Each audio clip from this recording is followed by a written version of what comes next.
to record.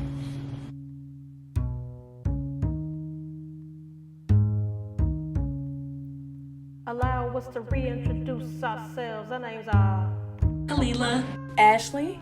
Megan. First concert I ever went to, I really don't remember my very first concert. My first concert? No, I don't remember my first candlelight musical from church. first concert. It was the Scream Tour. My cousin took me.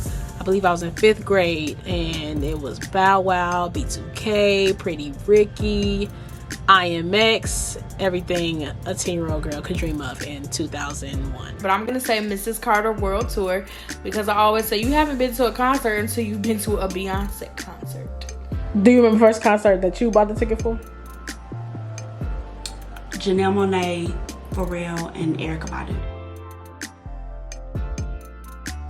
Was Confessions, the deluxe edition.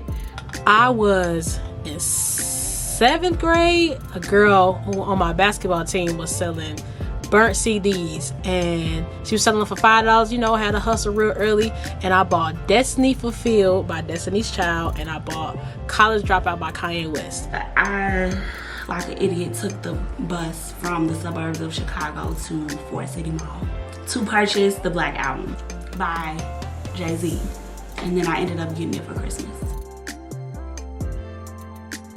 Usher, and I'm embarrassed to say, Lil Fizz. Sammy was the first one. Couldn't nobody tell me at 10 that I was not finna marry Sammy, as he was, or that he wasn't talking to me when he was talking about he like it. And J-Bug from B2K. Those were my two main crushes in the early 2000s. Shea Butter Baby by Ari Lennox. I have a lot of them, but I'm gonna go with that one because that's the first one that popped in my head. Well, number one is Usher's Confessions, and then I would also say we used to call him Darius, but now I believe his name is Dixon. His first album, No Skips, yes, Young, No Skips for me. Might be Fearless by Jasmine Sullivan. That's an album I can play from front to back. And the Essential LP by Brinkley, I think. Those are my favorite no skippers. Oh, and All Blue, J Nova. That's the one. This is hard because I wasn't a girl group fan. I was the Boys to Men, Backstreet Boys, 112, Jagged Edge. That's fair. NSYNC. For sure, Destiny's Child. That, they're both of them. So, Destiny's Child, when there was 4 of them, and DC3. Favorite girl group, Destiny's Child. Next question.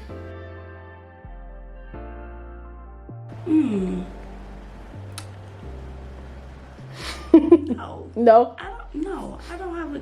Do I have a guilty pleasure song? I don't think I have a guilty pleasure song. Okay. At least I haven't heard anybody tell me to shut up yet. Okay. Y'all, don't judge me, but I've been listening to Waukesha. I actually have a guilty pleasure album.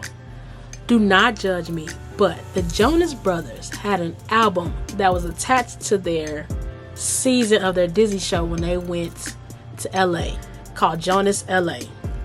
And it is some hits on that album, okay? And not just Little Girl, whatever hits. But I think that's when Nick Jonas really showed out. That's when he was like, y'all, this about me. My kids listen to Moana soundtrack today. Okay, that works. Waiting to Exhale because Babyface wrote, I think, every song on that soundtrack, and he's the greatest of all time. And then The Greatest Showman, because I love every single song in that movie. I'm gonna have to go with Waiting to Exhale. And I think Ashley said the same thing, but Waiting to Exhale is a good one. And Love and Basketball. Yeah, those are my favorite two. And then a close third is Love Jones. Chrisette Michelle. I don't even remember the name of the dog song. It's been so long. What, Ready to Love? Is that? No, Golden. Golden. Okay. Okay. I sound terrible. Golden. I walk down the aisle to Golden. There are a few. I I have a wedding playlist. I have what I want to be played at what time. I also have songs that I want my friends to sing. Ordeal. So when I finally do, you know, my husband finally does come around, I have a whole thing. But anyway, the song that I want played is a song called That Is Love by Afro Blue. It is a cappella and it is so beautiful. I want that played as everybody walks down, like the bridal party walks down the aisle, or as a wedding party, walks down the aisle. The First Time Ever I Saw Your Face by Roberta Flack is one of the most beautiful songs I've ever heard in my entire life. And I cried the very first time I heard it. It's beautiful. It's just beautiful. The lyrics, the music, the strings, her voice, everything. Does this count? I think this came in the later part of 2020, but Be Okay by... You say it. Samo. Yeah, I screwed up and I just say Thomas back. Okay. So Promises by Maverick City Music got me through 2020. That was the song that got me through 2020. It kept me motivated. It helped me remember who I was and whose I was. And yeah, that's close to my heart, for real. That song really blessed me all year and now. There are two, and they're both by Maverick City. So the first one is Story I'll Tell, featuring Naomi Rain, and it's so good. Every time I hear it, the first time I heard it I cried, obviously, just because there was just, when you listen to it you'll know why. It was just so much anxiety and fear surrounded by her just in 2020 for many different reasons. So that's one of them. And then A Man of Your Word with Chandler Moore, and I think KJ Scriven is singing on that one too, or maybe it's another guy. But yeah, those two absolutely got me through 2020. The Off Season by J. Cole. What else do I like so far? I don't feel prepared. I'm gonna have to go with Hotels. Hotels. Jasmine Sullivan. I play it all the time. I have not stopped playing it since it came out. So even though it's a project technically, I've been playing that all year. It's between Hotels by Jasmine Sullivan and Be Right Back by Georgia Smith. She's somebody I'm just now getting into, but yeah, those are the two. Two. Am I allowed to pick more than one? Yes. No. Yeah. Cause y'all are so strict on me. Go ahead. Pick more than one. I would go back into musical theater. Yes. Or I would do what I do now professionally. I would manage social media campaigns, but specifically for R&B artists. Oh, if I was in podcasting or working my 9 to 5, I would be a professional background singer, a touring background singer, hopefully. Music supervision, music supervisor, is one of the coolest jobs that I have just come to know about within the past couple years. And there are so many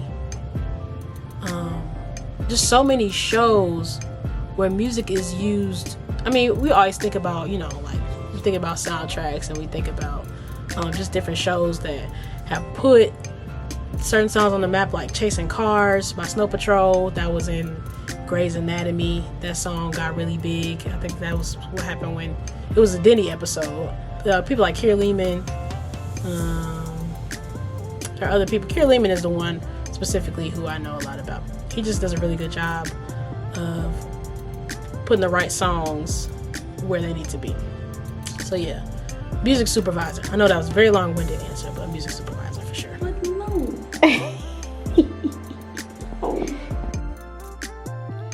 So the first concert I ever went was a good one. If it wasn't Fred, oh yeah, you. Marvin Sapp, James Hall. The Left Behind sound. No, I'm just playing. It wasn't that bad. But I know. I was watching it late at night.